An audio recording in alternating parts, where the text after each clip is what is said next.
Hey hello everyone, welcome back to my another mini vlog. তো দিনটি ছিল 6 মে। তো আমি বেরিয়ে পড়েছিলাম সকাল সকাল, আর আজকে আমি যাচ্ছিলাম অনেকটা দূরেই। হ্যাঁ, অনেকদিন পর আবার দূরের শ্যুট নিয়েছি। তো এখন থেকে আমি আবার যাব সব জায়গাতেই। তো এই যে বেরিয়ে পড়েছি, আর বাড়ি থেকে বেরিয়েই আমি টোটো পেয়ে গেছিলাম, বাস স্ট্যান্ডের উদ্দেশ্যেই যাচ্ছিলাম।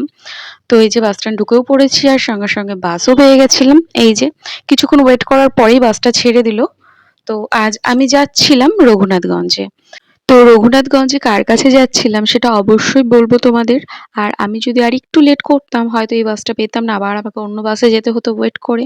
তো তোমরা তো জানোই, গঙ্গা পার হওয়ার সময় মা গঙ্গাকে স্মরণ করে কিন্তু তবেই আমি যাই। তো সেইবারও তার অন্যথা হয়নি, প্রত্যেকবারের মতোই। আর বাসটা কিন্তু খুব ভালোভাবেই যাচ্ছিল, এমন না যে সব জায়গায় দাঁড়াতে দাঁড়াতে যাচ্ছিল, সেটা কিন্তু একদমই করেনি। তো এই যে দেখতেই পাচ্ছ, অমরপুর বাস স্ট্যান্ডে আমি নেমে পড়েছি, তারপরে সঙ্গে সঙ্গে আমি টোটোও পেয়ে যাই। আর এই যে বাড়ি দেখে তোমরা এতক্ষণে বুঝেই গেছো, হ্যাঁ আজকে গেছিলাম আমি গ্লোরিয়াস প্রিয়াঙ্কাদির বাড়িতে। তো দিভাইয়ের আজকে কিন্তু একটা ডেমো ক্লাস ছিল, তো সেই জন্যই আমাকে ডেকেছিল। আর এসেই দিভাই বলেছিল ড্রেসটা পরিয়ে নিতে, তো আমি পরে নিয়েছিলাম। আর ড্রেসটা কিন্তু আমি বহরমপুর থেকে ক্যারি করেছিলাম, নিজেই নিয়ে এসেছিলাম বাসে করে। আর বেশি লেট না করে আমি চলে যাই দিভাইয়ের স্টুডিওতে, মানে নিচে দিভাইয়ের পার্লার আর ওপরে স্টুডিও। তো এই যে দিভাইয়ের স্টুডেন্টরা চলে এসেছিল, আর আমি এই যে মেকআপে বসেও পড়েছি। এখানে কিন্তু আমার প্রায় বেস মেকআপ কমপ্লিট হয়ে গেছে। তারপরে দিভাই বলল যে ও লাঞ্চটা করে নাও। তো তার আগে তোমাদেরকে কিন্তু আমি একটা জিনিস দেখাবো, তো সেটা হলো এই যে আজকে কিন্তু শুধু আমি একা নই, আমার সাথে কিন্তু ছিল আরো একজন মডেল। তো দিভাই কিন্তু একসাথে দুজনের ওপরে ডেমো দেখাচ্ছিল, এটা কিন্তু অনেক বড় ব্যাপার। আর তারপর দিভাই যে স্ন্যাক্স জোন থেকে আমার জন্য খাবার অর্ডার করে দিয়েছিল, আর আমিই বলেছিলাম যে আজকে হালকা কিছু খাবার খাবো, তো দিভাই এটা অর্ডার করে দিয়েছিল। খাবারটা সত্যি ভালো ছিল। আর আমার আর বর্ণালীর ওপরে কিন্তু একসাথে ডেমো চলছিল, সেটা আমি তোমাদেরকে আগেই বললাম।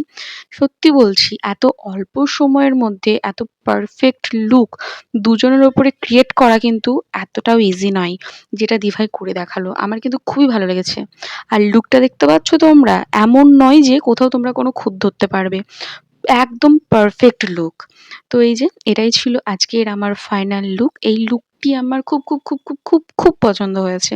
মানে এত সিম্পলের মধ্যে এত একটা মানে সফট লুক না, মানে কি বলবো, সামনে থেকে আরো সুন্দর লাগছিল। জানি না ফোনে আমি কতটা দেখাতে পারছি তোমাদের, কারণ সামনে যতটা সুন্দর লাগে ফোনে কিন্তু অতটা আসে না। ফোনে কিন্তু অবশ্যই 50% তোমরা বুঝতে পারো বা দেখতে পাও, 100%টা তাহলে তোমরা ইমাজিন করে নাও। তো এই যে আগেই বললাম, আমার এই কাজ চলছিল, এক সাইডে আমার শ্যুট চলছিল, অন্যদিকে বর্ণালীকে রেডি করা হচ্ছিল, মানে ব্যাপারটা দারুণ ছিল।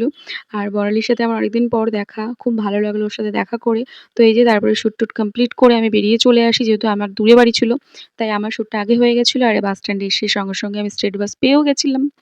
তো লেট না করে উঠে পড়েছিলাম। তো আজকের মতো ভিডিওটা এখানেই। আর ভিডিওটা বেশি বড় করব না। আমার ভিডিও ভালো লাগলে অবশ্যই একটা লাইক, কমেন্ট, শেয়ার করে দিও। জানো তো ভিডিওগুলো এডিট করতে আমাদের কতটা স্ট্রাগল হয়। তো এইটুকু তো করতেই পারো, তাই না? তো আজকের মতো এখানেই এন্ড করছি। বাই।